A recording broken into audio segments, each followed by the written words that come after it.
आज की इस वीडियो में हम बात करने वाले हैं CBSE board class 10 social science SST के कुछ ऐसे इंपॉर्टेंट क्वेश्चन विद आंसर के साथ जो आपके एग्जाम्स में आने वाले हैं।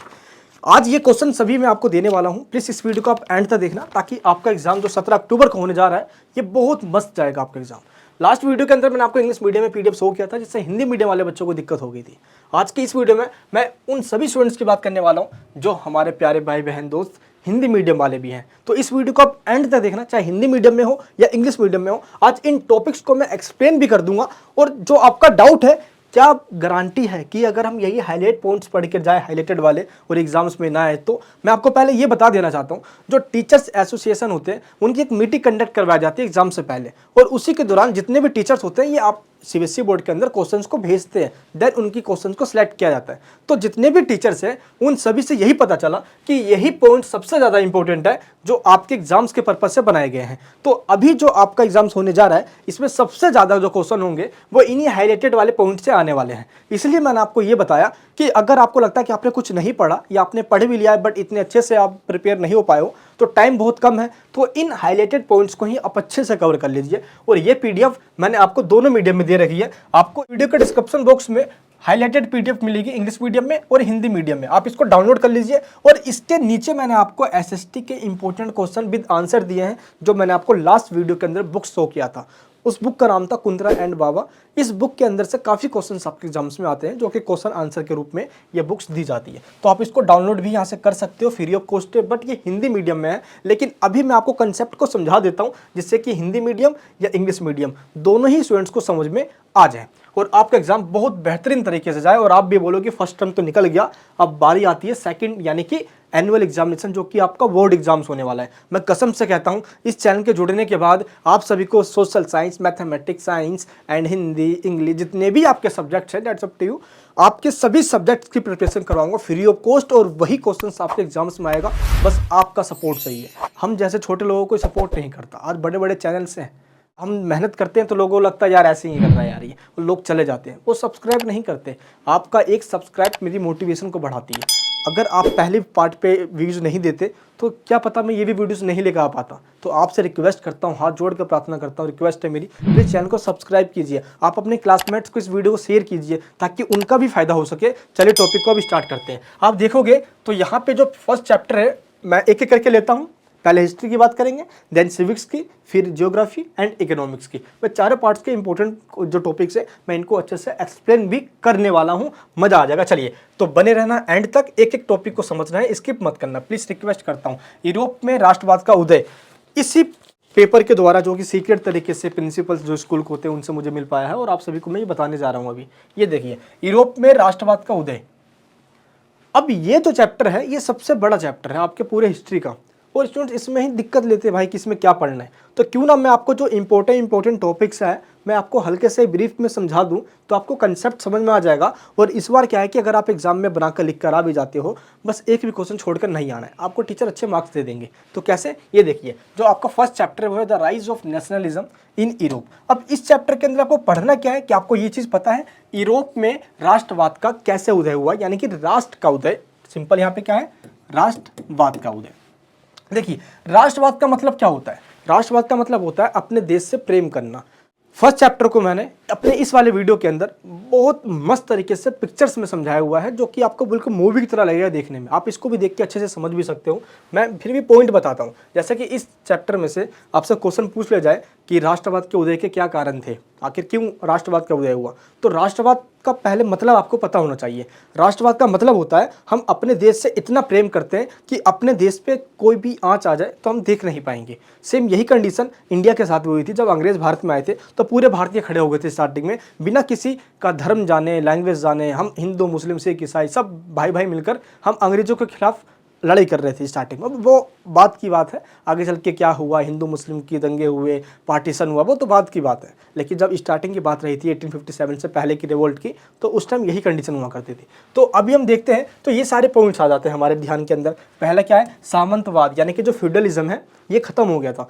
फ्यूडलिज्म का मतलब क्या होता है? सामंतवाद का मतलब होता है कि राजा, उसके नीचे सामंत यानी जमींदार, जो बड़े बड़े भूमि के मालिक होते हैं। अब ये क्या करते थे, सभी भूमि पे अपना कब्जा रखते थे, किसानों से खेती करवाते थे और हैवी टैक्स लगाते थे उनके ऊपर। तो अत्याचार काफ़ी हो रहा था और राजा में मिला हुआ था तो कुछ हो नहीं पाता था। लेकिन आगे चल के ये आपस में सामंत लड़ने लग गए थे। सामंत जो जमींदार जो लैंडलॉर्ड्स हैं ये लड़ने लग गए और इनकी कमजोरी का फ़ायदा उठाकर राजा शक्तिशाली बना और इनको ख़त्म किया। और जब सामंतवाद ख़त्म हो गया तो बारी आती है अब देशों को अपने देश के अंदर उन कुरीतियों को ख़त्म करना, उन बुराई को ख़त्म करने की। तो राष्ट्रवाद को उजागर करने में या राष्ट्रवाद को पैदा करने में जो सबसे पहला हाथ था वो था सामंतवाद का ख़त्म हो जाना।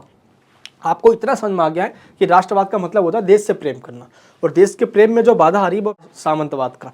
देखो एक्चुअली में पॉइंट क्या है ना कि अभी हम जो भी टॉपिक पढ़ रहे हैं वो सभी हम बात कर रहे हैं यूरोप की। अगर आप मैप देखोगे तो हम यूरोपियन कंट्रीज़ की ही ये सारे पॉइंट सभी बात चल रही है ये, ठीक है।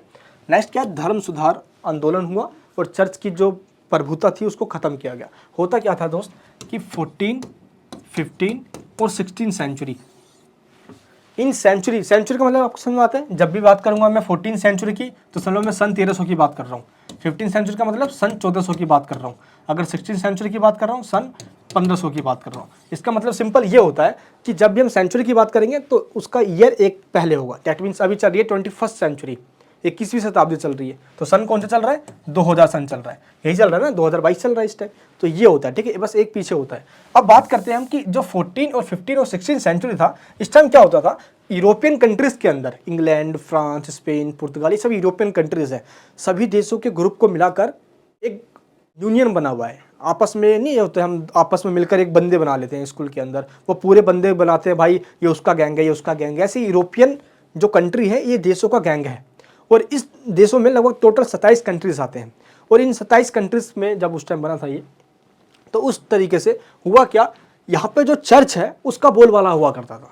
जो चर्च कह दे वही राजा करेगा, राजा अपने मर्जी से कुछ नहीं कर सकता। और इसी वजह से धर्म सुधार आंदोलन हुए। भाई राजनीति से यानी कि स्टेट से हमें रिलीजन को अलग करना है, और यहीं से जो चर्च का जो बहुत ज़्यादा बोलबाला हुआ करता था उसको ख़त्म कर दिया गया। यानी कि स्टेट और रिलीजन दोनों सेपरेट, अलग अलग कर दिए गए। अब धर्म अपना करेगा, ऐसा नहीं है कि जो धर्म बोलेगा वही राजा करेगा, अब ऐसा नहीं होगा। तो इस तरीके से ये सुधार किया गया, इस तरीके से राष्ट्रवाद का उदय हुआ। यानी कि देश के प्रति लोगों का प्रेम भी उभरा, और लोगों ने अब ये सोचा कि हमारा देश इंडिपेंडेंट होना चाहिए। जो भी पॉलिसीज़ बनेगी वो जनता के अकॉर्डिंग बननी चाहिए, जो पब्लिक जानते हैं या जो पब्लिक की नीड है, ना कि चर्च बोलेगा वही पॉलिसी बने, ऐसा नहीं होना चाहिए। मार्टिन लूथर किंग वगैरह आए, प्रोटेस्टेंट और कैथोलिक दो धर्म में पूरा ईसाई धर्म बट गया, ठीक, ये होने लग गया। इसके बाद युद्ध भी राष्ट्रवाद को पैदा करने में बहुत सहायता देता है। होता क्या है ना कि अपने कंट्री को हम सबसे ऊपर देखना चाहते हैं, हमारा कंट्री सबसे सुप्रीम है, और यूरोपियन कंट्रीज़ के अंदर ये भूख, एक लालच पैदा हो गई थी कि जो सबसे ज़्यादा कंट्री को गुलाम बनाएगा उसका राष्ट्रवाद उसके लिए वही कहलाएगा। अब हुआ क्या कि इंग्लैंड और फ्रांस आपस में सातों साल तक लड़ते रहे, सिर्फ इसलिए कि मैं ताकतवर हूँ। फ्रांस बोलता चल बेटा मैं ताकतवर हूँ। अब इसी वजह से दिक्कत ये होती कि इस युद्ध में लोगों ने भी पार्टिसिपेशन करना स्टार्ट कर दिया। हाँ भाई हमारा देश सबसे ताकतवर है भाई। अभी आप खुद देखिए, जब अभी चाइना वॉर या भारत पाकिस्तान की वॉर की बात आती है, हम क्या बोलते हैं, हम पाकिस्तानियों को उड़ा के फेंक देंगे, मार देंगे, काट देंगे उनको। एक अंदर से फीलिंग आ जाती है जब भी ऐसी भावना आती है या देशभक्ति की भावना आती है। जब मान लो जब 15 अगस्त हो या 26 जनवरी हो, उस टाइम क्या लगता है हमें, यार क्या देश हमारा महान है यार। हम अपने देश के अगेंस्ट में कोई कुछ बोल भी दे तो सुन नहीं सकते। सेम यही चीज़ है, वैसे ही यूरोपियन कंट्रीज़ के साथ भी था। तो जब कोई वॉर करता था उस कंट्री को अपने कब्जे में करने के लिए, ताकि भाई हमारा देश दुनिया पे राज करता है। यूरोपियन कंट्रीज़ में बहुत चला करता था उस टाइम। ये बात चल रही है सन 1400, 1500, 1600 की बात चल रही है, आज से लगभग 500-600 साल पहले की बात है ये, ठीक है। विदेशी शासन, अब क्या होता था, मैंने आपको ये बताया कि यूरोपियन कंट्रीज़ के अंदर मान लो ये फ्रांस है, तो इसने किसी दूसरे कंट्री पे कब्जा कर लिया, मान लो इटली पे कब्जा कर लिया, पोलैंड पे कर लिया, पुर्तगाल, स्पेन, नीदरलैंड पे कर लिया। तो ये कंट्री आपस में एक दूसरे पे कब्जा करते रहते थे। ये कब्जा सिर्फ इसलिए किया जाता था ताकि ये दिखाया जा सके मैं सबसे ताकतवर हूँ। ऐसा ही होता है ना, आपके क्लास के अंदर कोई अगर एक सिंगल बंदा है, उसको कोई भी आकर पेल के चला जाएगा, कुछ कर ही नहीं पाएगा ये। लेकिन यही सिंगल बंदा 10 लोगों का ग्रुप बना के जाएगा, फट के 4 हो जाएगी, कोई इसको कुछ होएगा भी नहीं। भाई इसको मार देंगे तो बाहर बंदे से बिटवा देगा। सेम यही कहानी है, यूरोप के अंदर भी सेम यही हुआ करता था। नेक्स्ट पॉइंट क्या है, अन्याय के विरुद्ध प्रतिक्रिया। अब देशों के अंदर भी लोगों को अत्याचार सहना पड़ रहा था। मैं एग्जांपल देता हूँ, फ्रांस के अंदर 1789 में जो फ्रांसीसी क्रांति हुई है, फ्रेंच रेवोल्यूशन जो हुई, वो क्यों हुई, वो इसीलिए हुई कि जो लुईस 16 यानी जो लुईस 16 था, जो फ्रांस का राजा हुआ करता था, इसने लोगों पे हैवी टैक्स लगाकर उनका बहुत खून चूसा और अपनी वाइफ के साथ इसने खूब मजे किए। और हुआ ये कि इसी बीच वहाँ के लोगों को ये पता चला कि भाई अब कब तक झेलेंगे ये हम। लोग इकट्ठा हुए, बास्तिल की जेल तोड़ डाली, उसके बाद होगी फ्रांस की क्रांति स्टार्ट। लोगों ने इक्वलिटी की बात करी, लिबर्टी की बात करी, फर्टर्निटी की बात करी, हमें समानता चाहिए, हमें स्वतंत्रता चाहिए और हमें बंधुत्व, हमें एकता की, भाईचारा की भावना चाहिए और राजतंत्र को खत्म करो। क्योंकि राजतंत्र में क्या होता है कि राजा मरेगा, उसका बेटा राजा बन जाएगा। इसको पेट्रियार्की सिस्टम कहा जाता है, इसको मोनार्की सिस्टम कहा जाता है। और राजतंत्र को खत्म कर देंगे, जनता खुद चुनेगी किसको पसंद करती है, किसको पसंद नहीं करती है, जनता की पसंद पर डिपेंड करता है। तो इस तरीके से लुईस 16 ने लोगों पे जब अत्याचार करना स्टार्ट किया तो लोगों ने अन्याय के विरुद्ध प्रतिक्रिया दी। यानी कि जब भी कोई अन्याय होगा तो लोग उसका फीडबैक या लोग उसका रिएक्शन देंगे। अंग्रेज भारत पे आए कब्जा करने के लिए। अब यहाँ पे क्या हुआ, वो भारत के लोगों पे अत्याचार कर रहे थे, चाहे रोलेट एक्ट पारित किया उन्होंने, अभी नेक्स्ट चैप्टर पढ़ाने वाला हूँ मैं इसको। एंड तो अलग अलग तरीके से जब लोगों पे अत्याचार किया तो लोग इकट्ठे हुए अंग्रेजों के खिलाफ। तो जब अंग्रेजों ने एक्शन किया अन्याय के रूप में तो लोगों ने रिएक्शन दिया अपना, आंदोलन करके, विद्रोह करके, धरना देके, हड़ताल करके। सेम यही कहानी यूरोपियन कंट्रीज की भी रही कि जब लुईस 16 ने ऐसा किया तो लोग खड़े हो गए भाई। और एंड में क्या हुआ लुईस 16 का, पता है आपको ये? जब उसको आरी से पूरा गर्दन धड़ से अलग करके काट दिया गया, मार दिया गया उसको। भाई उसका अंजाम भी तो गलत होगा जिसने लोगों के साथ गलत किया है। तो इसको मैंने बताया कि किस तरीके से यूरोपियन कंट्रीज़ के अंदर first state, second state, third state यानी 3 स्टेट में बांटा गया था। फर्स्ट स्टेट में राजा आया करता था, है ना, और पादरी वगैरह, मतलब आपको पता है कि सबसे ऊपर आ करते थे, ये सबसे ऊपर। भाई हम इनसे ऊपर कोई है ही नहीं। और पादरी सबसे फर्स्ट स्टेट हो गया। सेकंड में जो कुलीन तंत्र है, एरिस्टोक्रेसी, जो पैसे वाले लोग हैं। और सबसे निचले जो स्टेट है वो है आम लोग, हम और आपके जैसे लोग, जो हम मेहनत करते हैं और सारे टैक्स भर देते हैं राजा को। और होता क्या था कि फर्स्ट स्टेट यानी कि पादरी, जो फादर्स होते हैं चर्च के फादर, और जो सेकंड स्टेट पैसे वाले लोग, इनको कुलीन तंत्र कहा जाता है, एरिस्टोक्रेसी कहा जाता है। इन दोनों से टैक्स नहीं लिया जाता था। भाई क्यों नहीं लिया जाएगा भाई टैक्स? अब इन दोनों से टैक्स नहीं लिया जाएगा और सबसे नीचे जो आम लोग हैं उनसे ही टैक्स लिया जाएगा, तो गुस्सा तो भाई आना जाहिर बात है भाई। अब गुस्सा आया, हो गया आंदोलन। और इसी फ्रांसीसी क्रांति की वजह से फ्रांसीसी क्रांति हुई और यूरोप के अंदर सभी देशों के अंदर ये फैल चुका था। क्यों? क्योंकि जब फ्रांस के अंदर लोगों ने अत्याचार के विरुद्ध रिएक्शन दिया तो देखते देखते जहाँ पे भी गुलामी थी, अत्याचार हो रहा था, तो उन सभी देशों के लोगों ने भी देखते देखते आंदोलन करना स्टार्ट कर दिया। जैसे कि फ्रांस के अंदर के बाद ब्रिटेन में, जर्मनी ने, पुर्तगाल, स्पेन, नीदरलैंड, और आगे चल के देखो ब्रिटेन के बाद अगर हम यूरोपियन कंट्रीज़ को छोड़ दें तो अफ्रीकन कंट्रीज़, इधर एशियन कंट्रीज़ में भारत भी अंग्रेजों के खिलाफ खड़ा हुआ, आंदोलन स्टार्ट हुए। तो देखते देखते यही हुई राष्ट्रवाद का उदय। तो इस तरीके से आप ये चीज़ों को जब भी आप पढ़ रहे होगे तो मेरा सिर्फ आपको ये समझाना है कि आपको पॉइंट्स में याद करना है। अगर पॉइंट याद है ना, देखो हम क्या होता है ना कि हम दिमाग के बड़े तेज होते हैं यार, हम बच्चे। होता क्या है कि हम सब बगल में पूछते हैं यार बच्चे से, भाई बस एक पॉइंट बता दे, बाकी अंदर तो बना के लिख दूंगा मैं। और हम यही करते हैं। इसलिए आपको चीज़ों को पॉइंट्स में याद करना है। और जैसे कि आपको पता है ना कि 1-2 मार्क्स से जब क्वेश्चन आता है तो आपको कंसेप्ट को पता होना चाहिए। जैसे कि मेजनी ने कहा था कि जब फ्रांस छींक दे तो पूरे यूरोप को सर्दी जुकाम हो जाती है। तो बस ये चीज़ आपको पता होना चाहिए कि हाँ, एक पॉइंट्स वाले, 2-2 पॉइंट्स वाले क्वेश्चन हम कैसे लिख सकते हैं। क्लियर है यहाँ पे ये? तो यूरोप पे राष्ट्रवाद के उदय में पहला क्वेश्चन तो यही आता है कि यूरोप पे राष्ट्रवाद का उदय कैसे हुआ। दूसरा एक और आ जाता है कि जर्मनी और इटली का unification of Italy and Germany, यानी कि इटली और जर्मनी का एकीकरण। मैं आपको एक एग्जांपल देता हूँ, पहले ये बताना। मान लो कि ये आपका घर है और इस घर के अंदर आपके मम्मी किसी और जगह रहती है, पापा किसी और जगह रहते हैं, भाई किसी और जगह रहता है, आप किसी और जगह रहते हो, और इस घर के अंदर 1-2 लोग आपके दादा परदादा रह गया बस, या 1-2 लोग और रहने लगे। तो ऐसे में इस घर का विकास होगा या सत्यानाश होगा? फैमिली तो वही होती है जो सब मिलकर एक साथ रहे। कभी कभार होता नहीं है कि एक फैमिली रह रहे होते हैं, कभी कभार ज्वाइंट फैमिली भी होती है, चाचा चाची, है ना, हमारे बुआ भी सब एक साथ रह रहे होते हैं। जब एक साथ रह रहे होते हैं घर में खूब खुशहाली होती है, भाई बच्चे भी होते हैं, बड़े मज़े से रह रहे होते हैं सब। लेकिन उसी घर के अंदर किसी ने अगर फूट डाल दी तो वो बिखर जाएगा। सेम यही कहानी हुई जर्मनी के अंदर। जर्मनी छोटे छोटे टुकड़े में बटा हुआ था, छोटे छोटे स्टेट में बटा हुआ था ये। अब इस पूरे जर्मनी को एक जर्मनी बनाने की कसम खा ली थी किसने? बिस्मार्क ने। और इस तरीके से एक एक छोटे छोटे पार्ट्स को मिलाकर पूरा एक जर्मनी बना दिया गया। जर्मनी कैसे एक बना, इसके ऊपर मैंने एक सेपरेट वीडियो बना रखी है, प्लीज़ आप इस वाले वीडियो को जरूर देख लेना। क्लियर है? अब इसके बाद करते हैं हम बात इटली की। सेम इटली की कहानी भी कुछ ऐसे ही थी। इटली भी छोटे छोटे पार्ट्स में बटा हुआ था।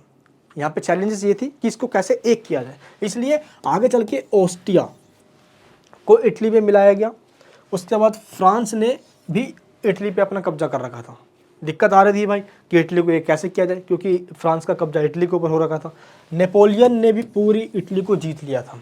ये वही इटली है जिसके वजह से पूरी यूरोपियन कंट्रीज़ के अंदर ये ज्ञान की क्रांति आई थी। एनलाइटनमेंट कहा जाता है इसको, पुनर्जागरण काल आया था, क्योंकि इटली की राजधानी रोम जो है, यहीं पे जितने भी विद्वान हुए, जीन बोंदा, कुछ विद्वान जो दिमाग के काफ़ी तेज थे, जिन्होंने लोगों में ज्ञान डाली, जान फूंक डाली, ऐसे लोग रोम के अंदर पैदा हुए। तो ये वही रोम है जिसने दुनिया को ज्ञान का पाठ सिखाया। लेकिन इसी इटली पे अलग अलग देशों का शासन हो गया, जिसमें फ्रांस का आप नाम जानते ही, नेपोलियन ने भी पूरी इटली को जीत लिया था। लेकिन जैसे नेपोलियन 1815 में मरता है, उसके बाद होता क्या है भाई, है फिर से अत्याचार स्टार्ट हो जाता है जो पहले हुआ करता था। और यहाँ के इटली के जो शासक थे वो भी नहीं चाहते थे कि इटली एक हो, क्योंकि वो छोटे छोटे पार्ट्स पे अपना कब्जा रखते थे और वो जानते थे कि अगर इटली एक हो गया तो हमको पूछेगा कौन, इसलिए हम छोटे ही पार्ट्स का राजा बन के रहे चलेगा, लेकिन पूरे पार्ट्स बन जाने के बाद पूरा इटली अगर एक हो गया तो हमें कोई नहीं पूछेगा। इसलिए आगे चल के बहुत संघर्ष करने के बाद इटली का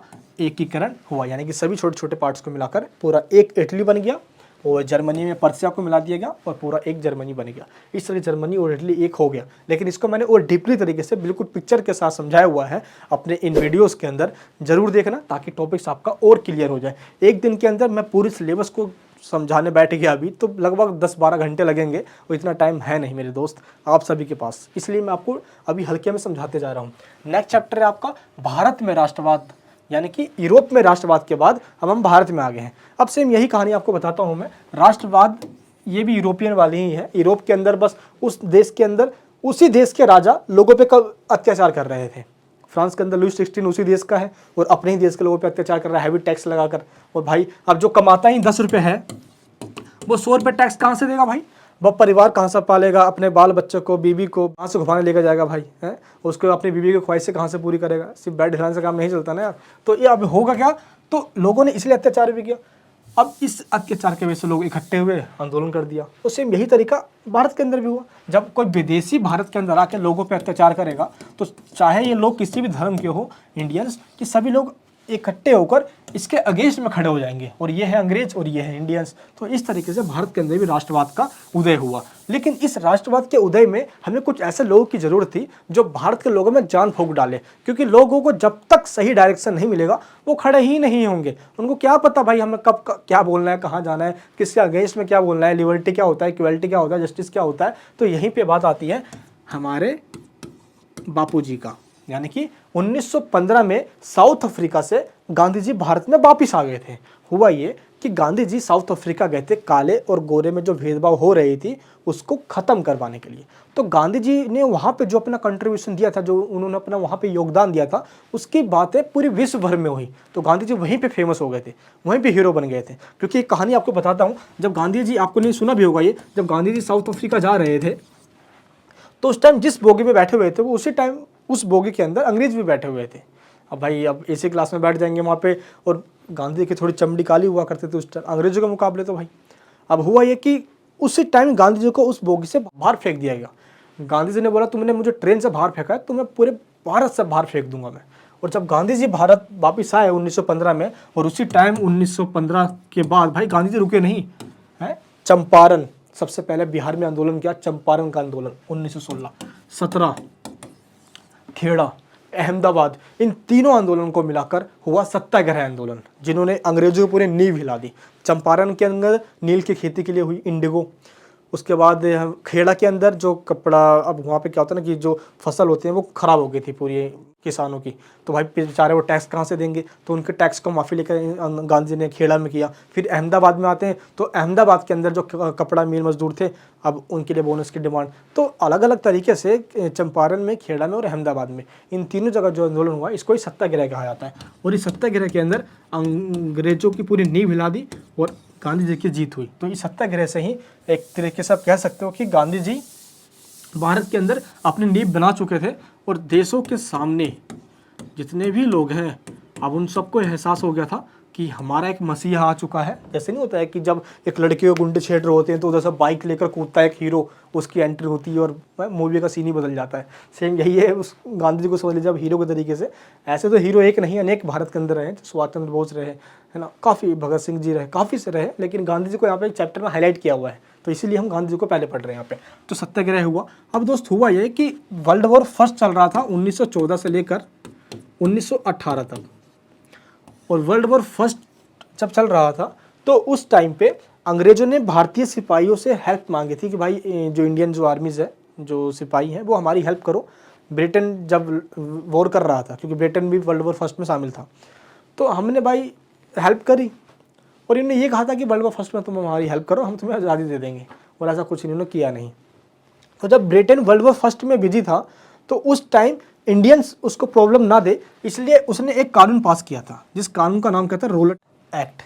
और इस एक्ट का मतलब ये था कि अगर भारतीयों में से किसी पे भी शक हो कि ये अंग्रेजों के लिए खतरा है, बस इस डाउट के वजह से, इस शक के वजह से उसको गोली मार देना या उसको जेल में बंद कर देना, ये अंग्रेजों का राइट हो गया था, और ये अंग्रेजों ने कानून पास कर दिया। तो रोलेट एक्ट के विरोध में हुआ ये कि 1919 में ही दोस्त अंग्रेज थे, उन्होंने कहा था कि रोलेट एक्ट जो है वो वर्ल्ड वॉर फर्स्ट तक ही रहेगा, इसके बाद हम इसको ख़त्म कर देंगे। और 14 से लेकर 1918 तक ही वर्ल्ड वॉर फर्स्ट चला, लेकिन इसके बाद भी अंग्रेजों ने रोलेट एक्ट को पास रखा, ताकि जो भी लोग हो किसी इंडियंस पे, ये कानून पास नहीं है, उसको जेल में डाल देंगे।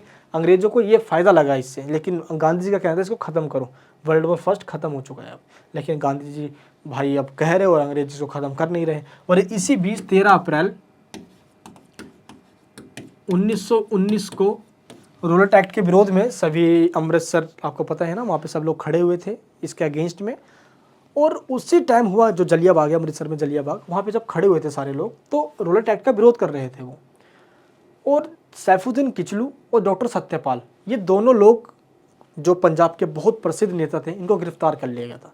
डॉक्टर सत्यपाल और सैफुद्दीन किचलू, इनको गिरफ्तार कर लिया गया था, और पंजाब के बहुत फेमस लीडर थे ये। तो लोगों ने इनकी गिरफ्तारी के अगेंस्ट में भी वहाँ पे खड़े हो गए थे। इतने में भाई जनरल डायर आया, सभी जगह पार की कुंडी लगाई और आदेश दे दिया कि सबको गोली मार दो। लगभग 500 से ज़्यादा लोग उस टाइम गोली से छलनी कर दिए गए, मार दिए गए। वहाँ पे बगल में एक कुआं था, लोग कुछ जान बचाने के लिए उस कुएं में डूब गए ताकि उनकी जानें बच सके। आज भी उस कुएं में से जब पानी निकालते हैं तो खूनों के छींटे मिलते हैं। और उस टाइम की ये घटना पूरे भारत के अंदर लोगों को झकझोर डाली। 13 अप्रैल की ये घटना भारत में जलियांवाला बाग हत्याकांड के रूप में जानी जाती है। और इस तरीके से रोलेट एक्ट को तो बाद में चल के अब लिया ही, अब मजबूरी हो गई थी। पूरे भारत वर्ष के अंदर बहुत गुस्से में लोग हो गए थे। भारत के अंदर ये पहली ऐसी घटना थी जो इतने बड़ी संख्या में लोगों को मार दिया गया अंग्रेजों के द्वारा। और इस जनरल डायर को मारने की मतलब किसी भारतीय में हुई, उधम सिंह। चलिए अब इसके बाद जो गांधी जी ने किया, हम पहले उसको देखते हैं। इसके बाद स्टार्ट हुआ असहयोग आंदोलन, non cooperation movement. Gandhi ji का ये कहना था कि ये अंग्रेज भारत में भारतीयों की वजह से ही हैं। अगर इनका हम साथ देना छोड़ दे, इनकी बनाई गई वस्तुओं को छोड़ दे यूज़ करना, इनके नौकरी को छोड़ दे, इनके टीचर्स वकालत सब छोड़ दीजिए, ये अपना आप ही पागल होकर भाग जाएंगे। और यहीं से स्टार्ट होता है असहयोग आंदोलन। और इसी बीच सभी मुसलमान जितने भी दुनिया भर के अंदर हैं, वो अपने खलीफा के लिए, खलीफा कौन होते हैं, जो सभी मुस्लिम जो धर्म के लोग हैं उनका जो गुरु होते हैं, वो ये तुर्की हुआ करता था उस टाइम। तो ब्रिटेन तो जो खलीफा है उसका अधिकार छीन रहा था, तो इसी के अगेंस्ट में सभी मुस्लिम लोग भी खड़े हो गए थे। अब हुआ क्या, तो खिलाफत आंदोलन और असहयोग आंदोलन, इन दोनों का मकसद था अंग्रेजों के अगेंस्ट में, ये इनसे लड़ना है। तो दोनों को साथ मिलाकर गांधी जी ने सोचा कि हम लड़ाई लड़ते हैं। और असहयोग आंदोलन, खिलाफत आंदोलन एक साथ स्टार्ट हुआ। ये 1920 में स्टार्ट हो गया था। इसका मकसद था बस अंग्रेजों को बाहर भगाना है। और मानो मत भाई कि इस टाइम पे ये घटना बहुत तेज़ी से बढ़ते जा रही थी, हम कमज़ोर भी होते जा रहे थे। हुआ ये कि 1922 के अंदर 5 फरवरी का दिन था। उत्तर प्रदेश में गोरखपुर के पास एक छोटा सा जगह है चौरी चौरा, वहाँ पे पुलिस स्टेशन के अंदर भारतीय जो क्रांतिकारी थे उन्होंने आग लगा दी। और उस पुलिस स्टेशन में 19 पुलिस वाले वहीं मारे गए, जल के मर गए। गांधी जी का ये कहना था कि हम हिंसा नहीं करना चाहते, क्योंकि गांधी जी का हमेशा सिद्धांत रहा है कि नॉन वॉयलेंस का, हम वॉयलेंस नहीं करेंगे, हम सत्य के साथ खड़े होकर अंग्रेजों को बाहर भगा देंगे। लेकिन जब वॉयलेंस हो गया तो उस टाइम पे अंग्रेजों ने असहयोग आंदोलन को 1922 में फरवरी में हिंदुस्तान वापस ले लिया। और इस तरीके से हमारा सपना अधूरा रह गया, क्योंकि हम क्या पता इसी टाइम हमें आज़ादी मिल जाती। अब इतना हो ही गया था यार, तो हो जा लेने देते, क्या हो जाता, लेकिन नहीं। अब यहाँ पे जो घटना हुई इस वजह से असहयोग आंदोलन चोरी चोरा घटना के बाद वापस ले लिया। जब मैप आता है आपका तो वो इसी चैप्टर से आता है कि चोरी चोरा कहाँ पे है, तो मैप में आपको देखना है ये, ठीक है। एंड इसके बाद गांधी ने देखोगे आप 1927-28 का जो टाइम है जब क्रिप्स मिशन भारत में आता है कि भारत में संविधान बनेगा, इसको लेकर देखने के लिए। इसके बाद भारत के अंदर सविनय वगैरह स्टार्ट होता है, सिविल डिसोबीडियंस मूवमेंट, सविनय अवज्ञा आंदोलन, सिविल इस मूवमेंट, ठीक है। सविनय अवज्ञा जो आंदोलन था ये भी सिंपल अंग्रेजों के खिलाफ में ही था। बस इस आंदोलन के अंदर हमने गांधी जी ने ये कहा था कि हम सब वकालत करना छोड़ देते हैं, टीचर की जॉब छोड़ देते हैं, अंग्रेजों का जो भी काम है उसको छोड़ देते हैं। और इसमें गांधी जी ने ये कहा कि इसमें भी सेम यही कहानी रहेगी, हम चीज़ों को फिर से दोहराते हैं लेकिन फिर से एक्टिवनेस के साथ। और इस टाइम एक जो गंदा कानून कहा जाता है अंग्रेजों का, उन्होंने नमक बनाने का अधिकार भारतीयों से छीन लिया था। तो नमक बनाने के लिए भी जस्ट गांधी जी ने फिर अप्रैल से महीने से 1930 में ही वो स्टार्ट हुई, जिसको हम दांडी मार्च के नाम से जानते हैं। तो जो दांडी जगह है ये भी मैप में पूछा जाता है आपसे, साबरमती आश्रम से स्टार्ट हुआ, दांडी तक गए, अपने सभी कार्यकर्ताओं के साथ समुद्र के पास जाकर उन्होंने नमक बना दिया। और नमक बनाने के बाद नमक कानून तोड़ दिया, गांधी जी ने पहला ऐसा किया। इसके बाद नमक कानून टूट गया। आप देखोगे इसके बाद सविनय अवज्ञा आंदोलन हुआ, तो सत्याग्रह आंदोलन है, सहयोग आंदोलन, सविनय अवज्ञा आंदोलन। और 1942 में स्टार्ट होता है भारत छोड़ो आंदोलन। अंग्रेजों तुमने बहुत जुल्म कर लिया भारतीयों पे, अब तुम्हें भारत छोड़ना ही पड़ेगा। क्योंकि इससे पहले 1929 में लाहौर अधिवेशन हुआ था, और लाहौर अधिवेशन के बाद हमने 26 जनवरी 1930 को अपना पहला स्वतंत्रता दिवस बनाया, हमने अपना पूरा झंडा फैलाया हमने। और इस झंडा फहराने के बाद ऐसा लगा कि बस भाई यार अब जुलूस निकालना है, भारत को आज़ादी मिलेगी तो मिल के ही रहेगी भारत को आज़ादी। और इसी तरीके से जो 26 जनवरी 1930 में हमने बनाया था अपना फर्स्ट इंडिपेंडेंस डे, इसी को याद करते हुए हमने अपना जो कॉन्स्टिट्यूशन है वो 26 जनवरी 1950 को इम्प्लीमेंट किया, लागू किया, ठीक है। और 1942 में मैंने भारत छोड़ो आंदोलन स्टार्ट किया। इसमें बच्चे बूढ़े बुजुर्ग सभी ने मिलजुल के अपना साथ दिया। और 1942 में भारत छोड़ो आंदोलन हुआ स्टार्ट, बहुत बढ़ चढ़ के लोगों ने हिस्सा लिया। लेकिन अंत में जाके हुआ क्या, जिसका डर था अंग्रेजों ने इस आंदोलन को दबा दिया और भारत छोड़ो आंदोलन पास नहीं हो पाया, यानी कि ये फेल हो गया। और इसी बीच में कैबिनेट मिशन भारत में आती है। कौन? Cabinet mission. और कैबिनेट मिशन का मकसद ये था कि भारतीयों के लिए एक संविधान बनाना है और संविधान सभा बनानी है, और जो भारत में नहीं रहना चाहते स्टेट, उनको भारत से बाहर जाने का भी अधिकार होगा। भारत ने माना नहीं इस प्रस्ताव को, ठीक है। तो कैबिनेट मिशन भी फेल हो गया। लेकिन फिर से ये कैबिनेट मिशन 1946 में आई थी। इस कैबिनेट मिशन को पहले क्रिप्स मिशन कहा गया था, ठीक है। फिर क्योंकि जो इसके चेयरमैन थे वो क्रिप्स थे, सर सैमुअल क्रिप्स। 1946 के अंदर फिर कैबिनेट मिशन आई और इसने प्रस्ताव दिया कि भारत का संविधान बनेगा, कॉन्स्टिट्यूशन बनेगा। और इस कॉन्स्टिट्यूशन बनाने के लिए कॉन्स्टिट्यूशन असेंबली भी बनेगी। और जो देसी रजवाड़े जिसको प्रिंसली स्टेट कहते थे, इनके ऊपर अंग्रेजों का डायरेक्टली अधिकार नहीं होता था, यहाँ पर राजाओं का अधिकार होता था। जैसे जम्मू कश्मीर, जूनागढ़ हो गया, ये सब है ना, हैदराबाद हो गया। तो इनको अधिकार होगा कि ये भारत से बाहर चले जाए या पाकिस्तान में शामिल हो जाए। तो ये जो घटना थी ये भारत के लिए थोड़ा सा चैलेंजेस था। लेकिन भारत के जो लौह पुरुष थे, जो आयरन मैन थे, डॉक्टर वल्लभ भाई पटेल जी, है ना, इन्होंने इनको शामिल करवा लिया। और वल्लभ भाई पटेल जी के द्वारा जो अपना नहीं कहते, जो रणनीति अपनाई गई साम दाम दंड भेद की, उसके तहत 563 जितने भी देसी रियासत थे, प्रिंसली स्टेट थे, इन सबको शामिल कर लिया गया। और इस तरीके से भारत 15 अगस्त 1947 को भारत आज़ाद हो गया। तो ये पूरी घटना सिर्फ छोटे से टॉपिक में तो कवर करना मुश्किल है, इसके लिए भी मैंने एक सेपरेट वीडियो बना रखी है। आई होप आपको कुछ समझ में आया होगा और आप टॉपिक को बना के एग्जाम में लिख दोगे। अब सेकंड टर्म जब आपका फाइनल एग्जाम्स होगा फरवरी मार्च में, उस टाइम तो पूरी आग लगा दूंगा दोस्त में। प्लीज़ चैनल को सब्सक्राइब जरूर कर लेना। अब आते हैं अपने हम नेक्स्ट चैप्टर पे, भूमंडलीकृत विश्व का बनना, यानी कि the making of a global world. इसका मतलब क्या होता है? भूमंडलीकरण का मतलब इसको बोलते हैं वैश्वीकरण, और वैश्वीकरण को इंग्लिश में कहा जाता है ग्लोबलाइजेशन। इसका मतलब सिंपल मैं आपको बताऊं तो जब एक देश किसी दूसरे देश के साथ अपने इस तरीके से आर्थिक संबंध, इकोनॉमिक रिलेशन बनाता है कि बिना किसी रेस्ट्रिक्शन के, बिना किसी रोक टोक के वो आपस में लेन देन कर सकता है। और आज हम फ़ोन देखते हैं या आपस में जो भी माल देखते हैं, सब ना कहीं चाइनीज़ माल वो होता ही होता है। तो इंडिया और चाइना का ऐसा रिलेशन है ताकि चाइनीज़ माल यहाँ जाता है तो इंडिया अपना माल वहाँ भेज देता है, जो कि बहुत कम होता है। ऐसे ही हम आपस में एक देश दूसरे देश के साथ बिना किसी रोक टोक के जब लेन देन कर सकते हैं, उसी को कहा जाता है वैश्वीकरण। लेकिन वैश्वीकरण जो ग्लोबलाइजेशन है, ये आज के टाइम पे बहुत ज़्यादा हो रहा है। लेकिन जब हम पहले बात करते हैं वैश्वीकरण पहले और अब, तो काफ़ी डिफरेंस होता है इसके अंदर। तो पहले मैं आपको ये समझाता हूँ पहले का वैश्वीकरण कैसा था। क्योंकि आज तो भाई ट्रांसपोर्टेशन का साधन है, आज हम हवाई जहाज़ से भेज देंगे, आज हम शिप जहाज़ जो पानी की रानी जहाज़ होती है उससे भेज देंगे, आसानी चला जाएगा। वो बहुत हमारे पास टेक्नोलॉजी आज आ गई है। लेकिन पहले की जब हम बात करते हैं, सन जब 1500 की बात करते हैं, सन जब हम 1600 की बात करते हैं, तो इस टाइम पे साधन इतने सही से नहीं हुआ करता था। तो जब भी कोई एक इंसान या कोई एक देश का जो माल है वो किसी दूसरे देश में जाएगा, तो जाहिर सी बात है कि उन लोगों के कल्चर, उनकी थॉट्स, उनके विचार, रहन सहन का तरीका वो भी उस देश के अंदर चला जाएगा। ठीक है, तो ये चीज़ पहले के टाइम पे हुआ करता था। लेकिन पहले व्यापार करना इतना आसान नहीं था, एक एक दिन में तो होते नहीं थे, 200-300 दिन लग जाया करते थे, कभी तो 40-50 दिन लगता था सामान को पहुंचने में भी। ठीक है, तो पहले बहुत चैलेंजेस था, ये हो गया। लेकिन अब ऐसा है नहीं चैलेंजेस। तो पहले की ये भी था, उस टाइम पे सिर्फ यूरोपियन कंट्रीज़ का ही राइट्स था दुनिया के देशों पे। आप खुद देखिए, यूरोपियन कंट्रीज़ में अगर ब्रिटेन की बात करें तो 90 लगभग 90 से ज़्यादा लोगों, 90 से ज़्यादा देशों पर ब्रिटेन ने अकेले राज किया है। दुनिया के 90 से ज़्यादा देशों को ब्रिटेन ने अकेले गुलाम बनाया था, जिसमें भारत भी शामिल है। अब ये देखिए आप, तो ब्रिटेन, स्पेन, पुर्तगाल, फ्रांस, नीदरलैंड, ये कुछ, जर्मनी भी हो गया, इटली भी हो गया, इसमें ये कुछ ऐसे कंट्रीज़ हैं जिन्होंने दुनिया के एशियन कंट्रीज़, अफ्रीकन कंट्रीज़ और लैटिन अमेरिकन कंट्रीज़ को अपना गुलाम बनाया था। तो इन्हीं कंट्रियों पे तो आज इनका ही हुआ करता दुनिया भर के।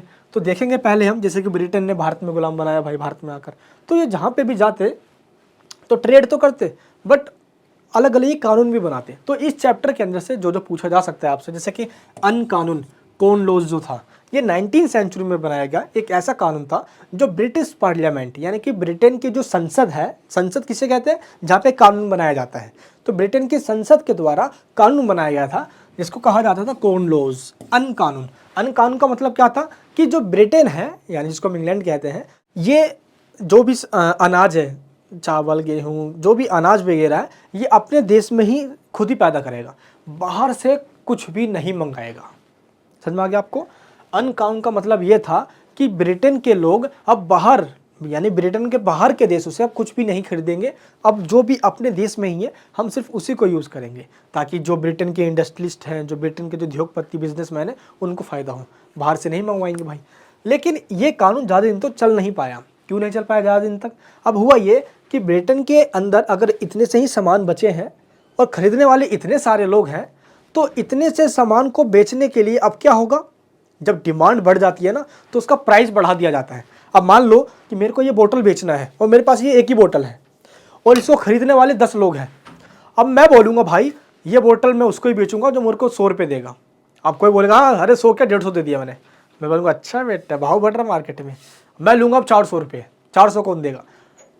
किसी ने 400 भी दे दिया, मैं बोलूँगा नहीं नहीं यार 500 दूँगा भाई। तो जैसे ही इसकी डिमांड बढ़ेगी मैं क्या करूँगा, इसका प्राइस भी बढ़ाता चला जाऊँगा। तो अनकानून की ये कमी हो गई थी आगे चल के कि भाई अब सामान बहुत कम बचा हुआ है, लोग खरीदने वाले ज़्यादा हैं, इसलिए अब प्राइस बढ़ते जा रही है, लोगों में हाहाकार मच गया, लोग आंदोलन करने लग गए। अब ब्रिटेन को क्या हुआ, ये कानून वापस लेना पड़ा, इस कानून को ख़त्म कर दिया ब्रिटेन ने। तो ये था हमारा कॉर्न लॉज। अब इसके बाद एक और यहाँ पे बीमारी फैल गई थी, बहुत बड़ी वाली बीमारी। ये बड़ी बीमारी बवासीर नहीं थी, ये बीमारी कौन सी थी, ये देखिए अफ्रीका में 1890 में मवेशी प्लेग फैल गया था। हुआ क्या था इसमें कि जो पूर्व देश हैं, Indonesia, Malaysia, Philippines, Singapore, Thailand, जो पूर्वी देश हैं, इन देशों से कुछ पशु मंगवाए गए थे, एनिमल्स मंगवाए गए थे। कहाँ पे? अफ्रीकन कंट्री में, ताकि जो सिपाही काम कर रहे हैं यहाँ पे उनके भोजन के लिए, अलग अलग तरीके से काम के लिए। तो जो एनिमल्स लाए गए थे वो एनिमल्स तो आए, लेकिन साले अपने साथ कुछ बीमारी भी लेकर आ गए, और उस बीमारी के वजह से जो अफ्रीका के जितने भी एनिमल्स हैं उनको भी वो बीमारी लग गई, और इसी बीमारी को कहा जाता है मवेशी प्लेग। क्या कहा जाता है इसको? रिंडर पेस्ट कहा जाता है इसको इंग्लिश में। तो पूर्वी देशों से जो एनिमल्स लाए गए थे 1892 में, 5 सालों तक, 97 तक इन्होंने खूब दबा के अफ्रीकन एनिमल्स के अंदर बीमारी फैला दी। और इसके बाद क्या हुआ, लगभग अफ्रीका के 90% जो एनिमल्स थे वो मर गए, और वहाँ की जो इकोनॉमी थी वो पूरी बर्बाद सी हो गई। अफ्रीका की इकोनॉमी ऐसी गरीब था और ज़्यादा गरीब हो गया। यूरोपियन कंट्रीज जैसे ब्रिटेन, फ्रांस, स्पेन, नीदरलैंड, इन सभी ने क्या किया, अफ्रीकन कंट्रीज़ में आकर, जैसे कि यूरोप भी देशों का ग्रुप है, वैसे ही अफ्रीका भी लगभग 54 देशों का ग्रुप है। तो इन देशों में जैसे कि अल्जीरिया हो गया, मोरक्को हो गया, है ना, टूनिसिया हो गया, ये सब कुछ देश है, इन सबको फ्रांस से गुलाम बना लिया। तो देखते देखते इन यूरोपियन कंट्रीज़ ने अफ्रीका के कमजोरी का फ़ायदा उठाया, क्योंकि यहाँ की यहाँ की जो अर्थव्यवस्था वो बर्बाद हो गई थी भाई, एनिमल्स सारे मर गए थे यहाँ पे। अब कैसे अब दूध का उत्पादन हो भाई, बहुत बड़ी प्रॉब्लम आ गई थी। तो इस वजह से अफ्रीकन कंट्रीज़ को गुलाम बनाना स्टार्ट हो गया। इसको गुलाम को क्या कहते हैं? उपनिवेश, यानी गुलाम बनाना है, कोलोनाइजेशन। क्लियर है यहाँ पे? तो कोलोनाइजेशन की जो प्रक्रिया यहीं से वो स्टार्ट होती है। तो ऐसे ही एक और यहाँ पे पॉइंट है, ब्रिटेन वुड्स समझौता। ये क्या था भाई? अब हुआ ये कि वर्ल्ड वॉर सेकंड जब खत्म हुआ 1945 में, तो उसके ख़त्म होने के बाद एक संगठन बनाया गया था, यूएनओ, यूनाइटेड नेशन ऑर्गेनाइजेशन, कि दुनिया भर में अब कोई वर्ल्ड वॉर थर्ड ना हो सके। ठीक है, क्योंकि वर्ल्ड वॉर फर्स्ट हुआ था 1914 से 1918, फिर वर्ल्ड वॉर सेकंड हुआ था 1939 से 1945। अब वर्ल्ड वॉर थर्ड ना हो इसलिए यूएनओ बनाया गया था। एक ऐसा संगठन बनाया गया जिसमें सारे देश शामिल हैं जो युद्ध होने से रोकेंगे, ये बनाया गया था। लेकिन इससे पहले ही 1944 में दुनिया के देशों को अगर पैसे की कमी होगी तो वो पूरा कैसे करेंगे, तो इसके लिए एक मीटिंग बुलाई गई। और ये मीटिंग कहाँ बुलाई गई थी? ये मीटिंग बुलाई गई थी अमेरिका के न्यू हैम्पशर। अमेरिका में एक जगह का नाम है जिसका नाम है न्यू हैम्पशर, और उस हैम्पशर के अंदर एक छोटा सा जगह है, कह सकते हो, जिसका नाम है ब्रेटन वुड्स। तो ब्रेटन वुड्स एक जगह का नाम है। लोग बोलते हैं ब्रेटन वुड्स, ब्रिटेन की लकड़ी, क्या मतलब, इसका मतलब क्या है? तो आपको समझना चाहिए, ब्रेटन वुड्स एक जगह का नाम है जो कहाँ पे है? अमेरिका के न्यू हैम्पशर में है। ठीक है, मान लो कि आप दिल्ली के लक्ष्मी नगर में रहते हो, लक्ष्मी नगर के किसी छोटी सी बस्ती में रहते हो, तो सेम वैसे कहानी है। अमेरिका के न्यू हैम्पशर ब्रेटन वुड्स में एक मीटिंग बुलाई गई थी, और इस मीटिंग के अंदर ये कहा गया कि भाई किस तरीके से हम दुनिया भर में किसी देशों को पैसे की किल्लत आ जाए, पैसे की दिक्कत आ जाए, तो वो पूरा कर सके। तो इसके लिए दो संगठन बनाए गए। पहला बनाया गया विश्व बैंक। क्या बनाया गया? विश्व बैंक, यानी कि वर्ल्ड बैंक कहा जाता है इसको, जो कि देशों को बिजली के लिए, पानी के लिए, सड़क के लिए छोटे मोटे लोन प्रोवाइड करेगा ये। नेक्स्ट बनाया गया IMF, अंतर्राष्ट्रीय मुद्रा संघ, इंटरनेशनल मॉनेटरी फंड। ये इसलिए बनाया गया ताकि जब किसी एक देश को दूसरे देश के साथ व्यापार करने में घाटा हो जाए, मान लो कि अगर मैंने 100 रुपये कमाया है और मैं 120 रुपये खर्च कर रहा हूँ दूसरे देश से माल खरीदने में, तो 20 रुपये का तो घाटा हो रहा है। तो 20 रुपये कहाँ से आएगा? 20 रुपये IMF दे देगा ताकि बैलेंस ऑफ पेमेंट बना रहे, BOP कहा जाता है इसको। ठीक है, तो इस तरीके से दूसरा बनाया गया IMF, और इन दोनों ने 1947 से अपना काम करना स्टार्ट कर दिया था, इन दोनों संगठन ने। तो ये कहा जाता है ब्रेटन वुड्स एग्रीमेंट। क्लियर है यहाँ पे? आई होप आपको ये टॉपिक समझ में आया होगा। तो इस चैप्टर में world war first, world war second भी है। जैसे वर्ल्ड वॉर फर्स्ट जब हुआ था 1914 से 1918 में, तो क्यों हुआ था? वर्ल्ड वॉर होने के मेन रीज़न जो है वो मेन है, क्या है रीज़न? MAIN। M का मतलब क्या होता है? मिलिट्रिज्म। क्या होता है? मिलिट्रिज्म। इसको हिंदी में कहा जाता है सैन्यवाद। सभी देशों ने क्या किया था? अपनी सेना को बढ़ाने के लिए पैसे खर्च करने लगे थे। भाई जो सेना ज़्यादा बढ़ाएगा वो ताकतवर हो जाएगा, और इसी सेना को बढ़ाने में दूसरा देश भी बढ़ाने लग रहा है भाई, तीसरा देश भी बढ़ा रहा है। अब सेना बढ़ा लोगे, उसका यूज़ कहाँ पे करोगे? दूसरे देशों पर अटैक करने के लिए। अब देखते देखते लोग देशों ने क्या किया? अटैक करना स्टार्ट कर दिया। जैसे कि अपनी स्ट्रगल फॉर पावर वाली कंसेप्ट आ गई, शक्ति के लिए संघर्ष करना है, अपनी पावर्स को बढ़ाना है। तो अब यहाँ पे ब्रिटेन का भी फ्रांस पर अटैक कर रहा है, फ्रांस इटली पर अटैक कर रहा है, यहाँ से अटैक होना स्टार्ट हो गई। नेक्स्ट पॉइंट क्या था? अलियांस। अलियांस का मतलब क्या होता है? महागठबंधन या गठबंधन बनाना। गठबंधन बनाना। गठबंधन का मतलब क्या होता है? मान लो कि अगर आप सिंगल हो तो आपको कोई भी आएगा पेल के चला जाएगा। अगर आपने 10 लोगों का ग्रुप बना लिया तो कोई भी आपको छूने से डरेगा, क्योंकि अगर इसने आपको मार दिया तो आप सभी 10 लोग मिलकर उसको मार दोगे, है? आपको कुछ टच नहीं कर पाएगा। इसलिए अब क्या हुआ? देशों ने वर्ल्ड वॉर फर्स्ट के टाइम पे अलियांस बनाना, गठबंधन बनाना स्टार्ट कर दिया था। आजा बेटा छू के दिखा, अब है कैसे मारेगा हमको, हम तो इतने बड़े बंदे बने हुए हैं। ऐसे ही तो देशों ने आपस में ग्रुप बना लिया था अपना कि जो भी हमको मारेगा पूरे मिल के उसको पेलेंगे फिर। ठीक है, तो गठबंधन बनने स्टार्ट हो गए थे। जैसे यूरोपियन कंट्रीज में देखोगे तो वेस्टर्न गठबंधन, यूरोपियन गठबंधन में ईस्ट में, वेस्ट में, साउथ में, तो गठबंधन अलियांस बन रहे थे। नेक्स्ट क्या है? आई का मतलब क्या है? आई का मतलब होता है इंपीरियलिज्म, यानी कि हिंदी में कहा जाता है इसको साम्राज्यवाद। यानी कि एक शक्तिशाली देश, जब कोई पावरफुल कंट्री जब किसी कमज़ोर, किसी बहुत गरीब कंट्री पे अपना कब्जा स्थापित कर दे या उसको गुलाम बना ले, इसको कहा जाता है इंपीरियलिज्म। अब जो कोई सैन्य बढ़ा रहा है अपना, जो गठबंधन बना रहा है, वो शांत तो बैठेगा ही नहीं, वो तो भूखा होगा ही होगा। और अब ये क्या कर रहे? ये साम्राज्य को बढ़ाने के लिए दूसरे पे कंट्री पे अटैक कर रहे और उसको अपने देश में कब्जा कर लेती है उसको। अब ब्रिटिश ने अंग्रेज भारत पे कब्जा किया, वैसे ये यूरोपियन कंट्रीज ने अफ्रीका, अल्जीरिया हो गया, टूनिसिया हो गया, मोरक्को हो गया, इन पे कब्जा कर रहे हैं। अब इधर अमेरिका आप देखोगे तो फिलीपींस पे कब्जा कर रहा है, तो सब एक करके कब्जा करने लग गए। Indonesia, Malaysia, Philippines, Singapore, Thailand. अब फ्रांस को देखोगे आप, इन्होंने इंडो चाइना पे अटैक कर दिया भाई, इंडोनेशिया हो गया, मलेशिया हो गया, है ना, एंड इधर लाओस हो गया। अब इन पे अटैक करके वो इन पे कब्जा कर रहा है भाई, वियतनाम हो गया। तो देखते देखते आप आगे चल के क्या हुआ, देशों में एक होड़ सी मच गई। जो सबसे ज़्यादा देशों को गुलाम बनाएगा वो पावरफुल कहलाएगा। तो यहीं से स्टार्ट होता है साम्राज्यवाद, इंपीरियलिज्म। नेक्स्ट है नेशनलिज्म। नेशनलिज्म का मतलब क्या होता है, राष्ट्रवाद। ये तो पढ़ ही लिया हमने भाई कि किस तरीके से एक देश अपने देश को सबसे सुप्रीम रखने के लिए किसी भी हद तक जा सकता है। जैसे ब्रिटेन अपने आप को सुप्रीम रखने के लिए 90 देशों को लगभग इसने गुलाम बना लिया। फ्रांस ने इधर इंडोनेशिया में आप देखोगे, इधर यानी कि नॉर्थ ईस्ट के अंदर, मैप के अंदर देखना आप, इधर इंडो चाइना में वियतनाम हो गया, लाओस हो गया, कंबोडिया हो गया, इसने इनको गुलाम बना लिया। तो देखते देखते इन्होंने गुलाम बनाने स्टार्ट कर दिया। तो यहीं से होती है राष्ट्रवाद, जब एक्सट्रीम नेशनलिज्म बन जाता है, उग्र राष्ट्रवाद बन जाता है, जब एक देश दूसरे देश को कुछ समझता ही नहीं है, उसको गुलाम बना लेता है।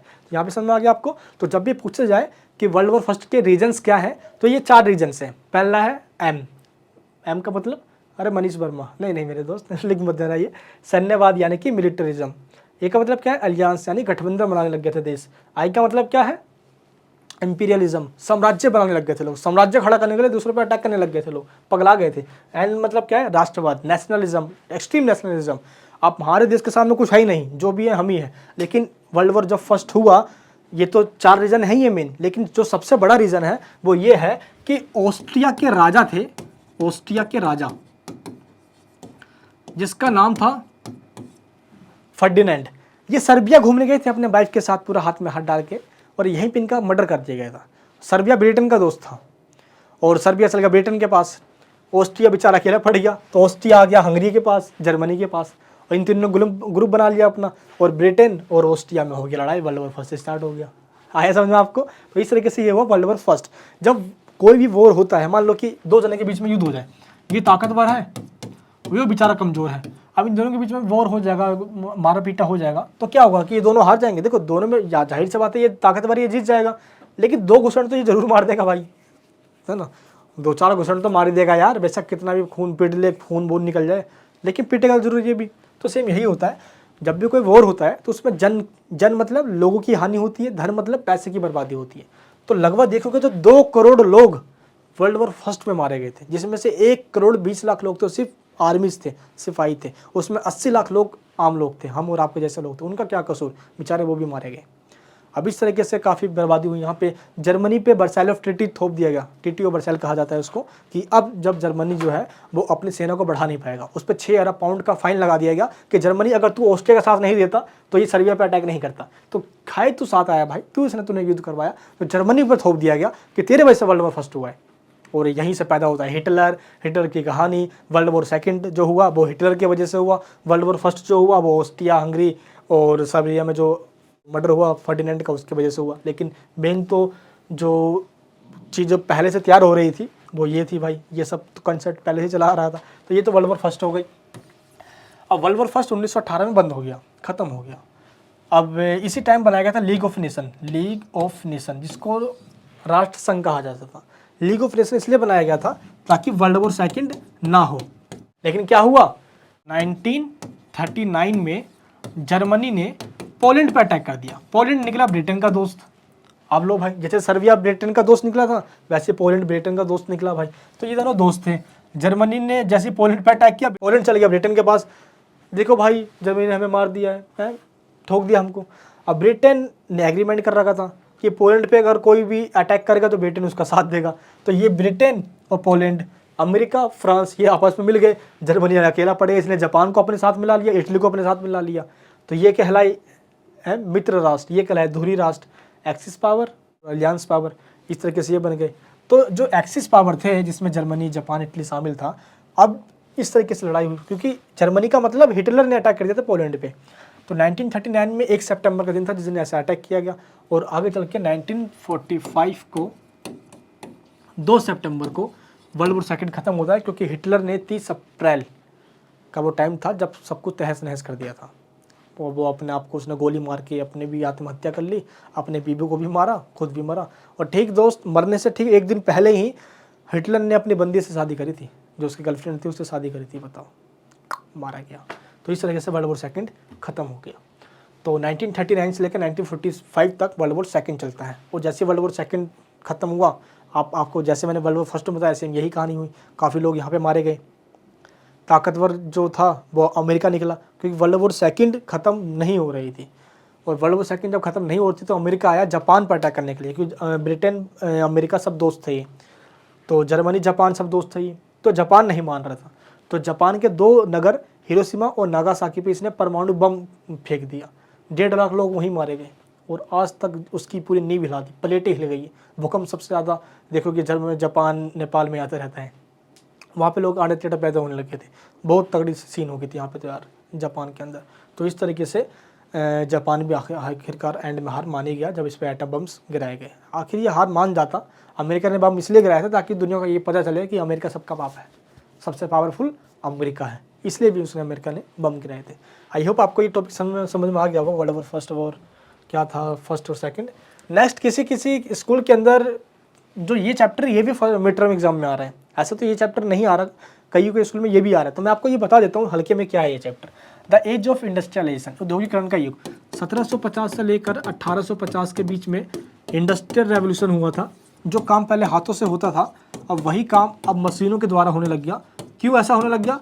क्योंकि जेम्स वॉट के द्वारा भाप के इंजन का आविष्कार कर दिया गया था। इस आविष्कार के वजह से अब जो कोयला है उसको मशीनों में डालते, अब स्टीम इंजन, भाप के इंजन बना देते। ग्राम वोल्स ने टेलीफोन का आविष्कार कर दिया, धीरे धीरे आविष्कार होने लग गए। और इसी इन्वेंशन की वजह से इंडस्ट्रियल रेवोल्यूशन हुआ। अब मशीनें जो ब्रिटेन में सबसे पहले आया, औद्योगिक क्रांति जो इंडस्ट्रियल रेवोल्यूशन है ये ब्रिटेन में सबसे पहले आया। फिर धीरे धीरे करके इसको कच्चा माल चाहिए था, रॉ मटेरियल चाहिए था। मान लो मशीन तो आपके पास है लेकिन मशीन में बनाने के लिए आपके पास कच्चा माल नहीं है, तो कहाँ से लाओगे आप? कच्चा माल का मतलब क्या होता है? घर बनाने से पहले हमें ईंट चाहिए होती है, बेड बनाने से पहले हमें लकड़ी चाहिए होता है, सेम ठीक है। अब हमें बाइक बनाना है तो हमें लोहे चाहिए होंगे। तो जो चीज़ बनने से पहले की कंडीशन में जो होती है उसको कच्चा माल कहा जाता है। अब ब्रिटेन को कच्चा माल लेने के लिए दुनिया के देशों पे अटैक करना पड़ा ताकि उसको कब्जे में ले ले और वहाँ का जो कच्चा माल है लूट कर, रॉ मटेरियल लूट कर अपने देश में लिया है।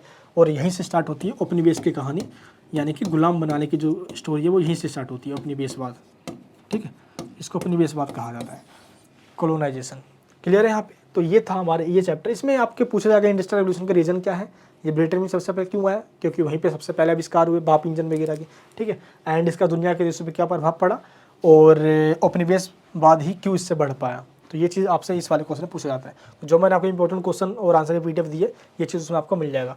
तो टोटल 2 हिस्ट्री के पार्ट्स तो यहाँ पे खत्म हो गए हैं हमारे। अब जियोग्राफी में देखोगे आप तो संसाधन और विकास की जब बात आती है तो भारत में संसाधन नियोजन किस प्रकार किया गया है? जैसे बाखंड जो परियोजना है, ठीक है, जो सतलुज नदी पे बनाया गया, इससे भारत के विकास में काफ़ी इंपॉर्टेंट रहा है डेवलपमेंट के अंदर। तो अलग अलग जो बांध परियोजना है इंडियन गवर्नमेंट की, आपको ये पता करना है। ये बुक मैंने जो इंपॉर्टेंट क्वेश्चन की PDF दी है उसमें आपको मिल जाएगा ये।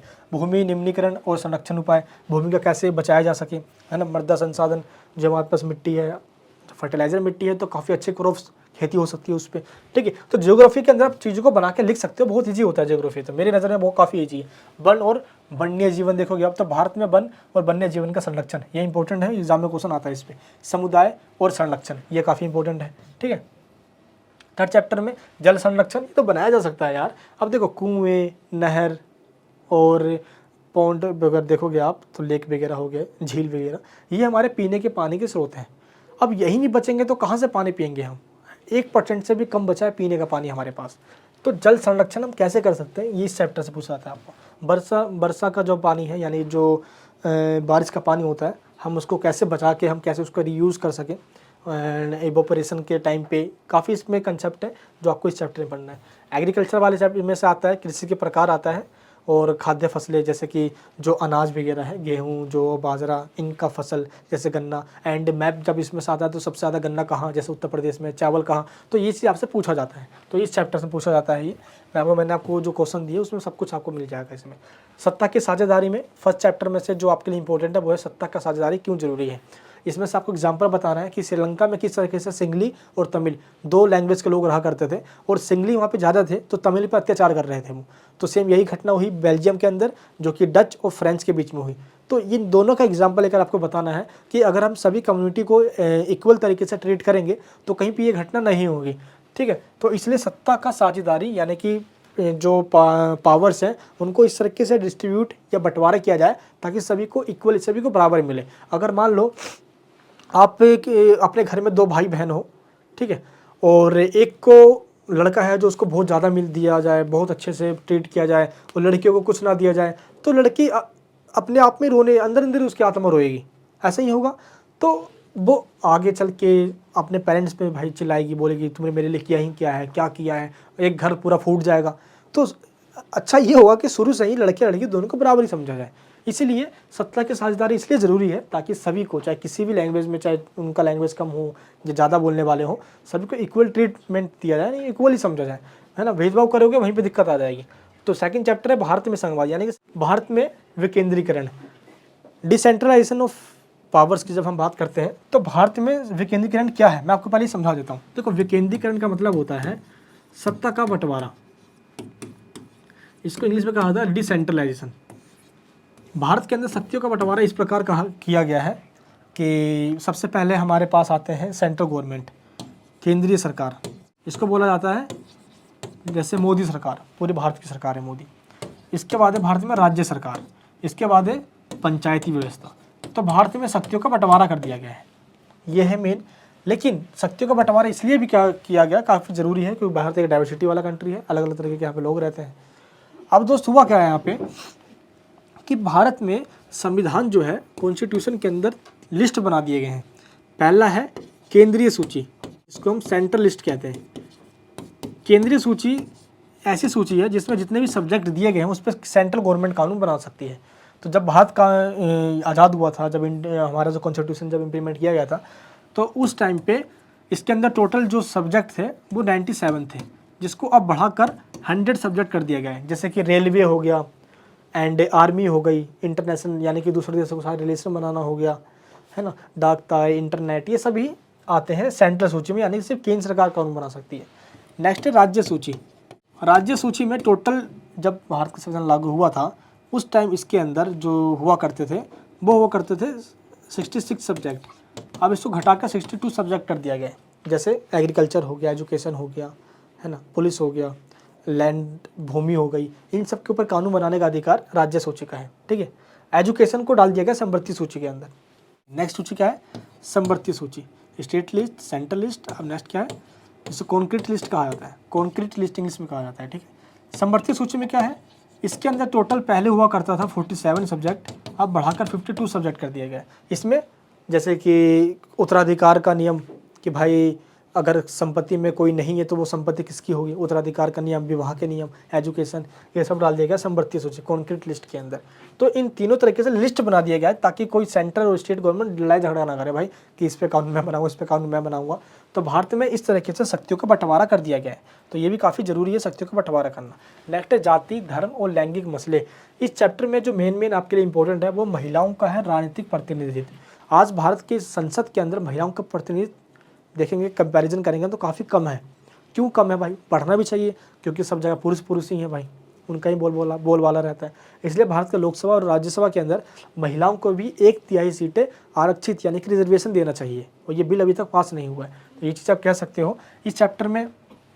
एंड जाति का क्या प्रभाव है राजनीति में, और राजनीति का क्या प्रभाव है जाति में, क्योंकि लोग वोट भी जाते हैं देने तो जाति का कैंडिडेट देखते हैं, अच्छा ये मेरी जाति का भाई, हम इसको वोट डालेंगे।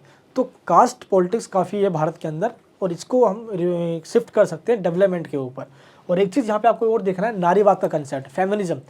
फेमिनिज्म का मतलब क्या होता है, नारीवाद का मतलब, नारीवाद का मतलब होता है कि एक ऐसा इंसान जो महिलाओं और पुरुष में इक्वलिटी की बात करता है। तो नारीवाद, नारी मतलब सब लोग सोचते हैं कि यार ये तो महिलाओं की बात चल रही है, यहाँ पे ऐसा नहीं है। हर वो इंसान जो महिलाओं और पुरुषों में इक्वलिटी की बात करे, मेल और फीमेल में इक्वलिटी, समानता की बात करता है, वो नारीवाद कहलाता है। तो ये चीज़ आपको पता होना चाहिए यहाँ पे, ठीक है।